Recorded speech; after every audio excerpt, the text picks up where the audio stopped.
Всем привет! В этом уроке мы начинаем рассматривать функции работы с массивами PHP. Всего мы рассмотрим 39 функций работы с массивами, познакомимся, что же такое массивы PHP, как они записываются, как с ними работать. Так, для начала давайте посмотрим, что же такое массив. Массив — это отдельный тип данных PHP, да и не только в PHP, в JavaScript и в других языках программирования. И записывается он следующим образом. Берем переменную, ключевое слово array, и в скобках мы через запятую прописываем какие-то значения. Как вот в этом случае мы прописали значение от 1 до 5, наш массив, и во второй массив мы записали тоже значение от 1 до 5, но явным образом указывая ключи этих массивов. Ключ, и через знаки равно и больше присваиваем этому ключу значение, в данном случае единичку, тут 2 и так далее.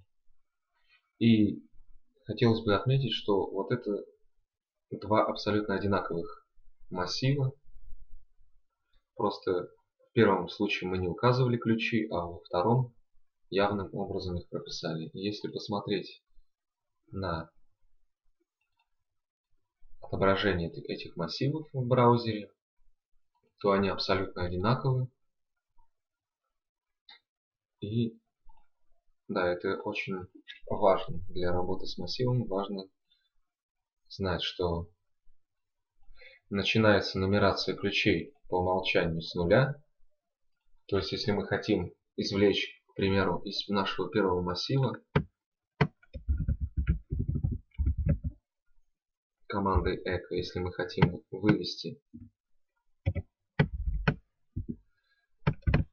к примеру, второй элемент, второй порядковый, второй ключ, второму ключу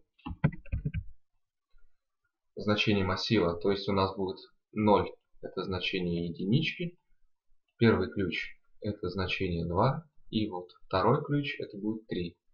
То есть, если мы вот так прописали второй ключ, то у нас сейчас выведется троечка. Так, это тоже очень важно для изучения работы массивов. Так, также мы рассмотрели числовой массив. Может быть в массиве и другой тип данных, к примеру, строки. И в третьем массиве мы можем создать такой строчный array, строчный массив, и работать с ним. К примеру, там какой-то текст 1 у нас будет, далее текст 2, ну, к примеру, текст 3. Давайте посмотрим, что у нас из этого получилось.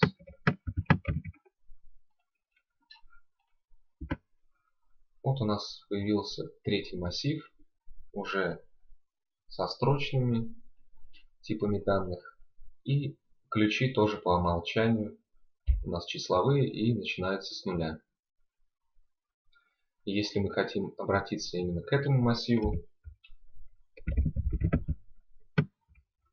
то мы напишем echo array 3 в нашем случае, и в квадратных скобках, к примеру, первый элемент, если мы выведем точку запятой в конце, то у нас появится текст 2. То есть вот первый элемент этого массива array 3, как мы здесь и указали. Кроме того, у нас может быть вот ассоциативный массив вида ключ и значение, только вот здесь ассоциативный массив, он числовой, а в нашем случае может быть он и строчный. Давайте создадим четвертый массив. К примеру, key1, ключ 1 имеет значение value 1, ключ 2 имеет значение value 2 и так далее. Через запятую эти значения прописываются в массивах.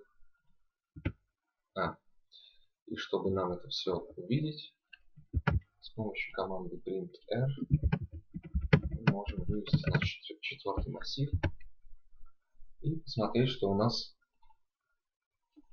мы теперь явно указали ключи, и вот в таком виде у нас хранится четвертый массив. И чтобы обратиться к элементу этого массива ассоциативного, нам нужно прописать переменную, в которой хранится этот массив, и в квадратных скобках уже не число, а конкретное значение ключа. Причем значение еще должно быть в кавычках. Ой, так, что у нас здесь вышло?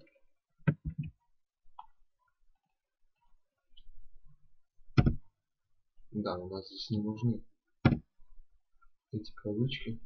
В принципе, как и здесь.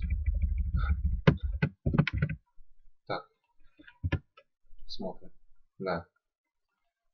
Все отлично. У нас вывели мы value 1. Так, здесь можно без кавычек. Давайте это закомментируем пока, чтобы оно не мешало. Вот, value 1 мы вывели тоже, указав key1 ключ для массива array4. Так, и в конце этого урока хотелось бы открыть список функций, с которыми мы будем работать в дальнейшем, в следующих уроках. Это очень интересные функции, их очень много, и поначалу могут они казаться довольно сложными, но все довольно просто, и на каждую функцию имеются примеры, поэтому знакомство с функциями работы с массивами в PHP будет довольно простым. Так, на этом все. До встречи в следующих уроках.